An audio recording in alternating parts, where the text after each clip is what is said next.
Hey guys, Kusha here with Exerscribe TV, and today I want to talk to you about how to maintain maximum stability during squats.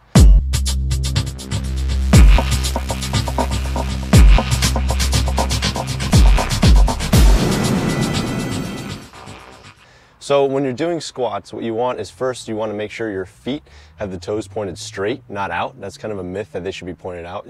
If your feet are pointed straight and you think about, at least mentally think about screwing the feet into the ground, what then will happen is you'll get external rotation of the hips, and basically you'll free up and get rid of all of the capsular slack at the hip, because you have capsular slack in the hip joint. And so when you do external rotation of the hip by thinking about screwing your feet into the ground rather than turning your feet out, you maintain maximum stability with your feet, but then you get a position of high stability because now you've locked the hips into a position to maintain better stability throughout the spine. So remember, external rotation of the hips when you're in flexion at the bottom of the squat. When you come up, you're going to want internal rotation at the hips, so you're going to want to think about bringing the femur inward without turning the feet, to maintain a position of high stability throughout the spine. You want a good, organized, stable spine throughout the movement. You want to maintain maximum stability throughout the squat by staying upright, keeping a braced, stable spine.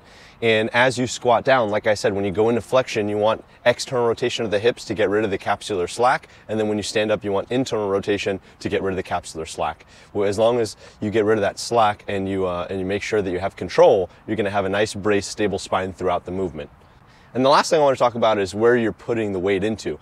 A lot of people say put the weight into your heels, but really you want the weight not in your heels, not in your toes, but really in the center of your feet. You want to think about the weight of your body, the weight of the resistance should be really distributed in the center of the feet. And the reason also why the feet should be straight and not turned out or in is because that's in that plane of movement. If you think about the line of resistance being in what's called the sagittal plane, you're going to want to have the feet to be straight so you have the most amount of stability. Imagine if you're standing on skis, you'd have the most stability doing squats in that plane, in that line of resistance.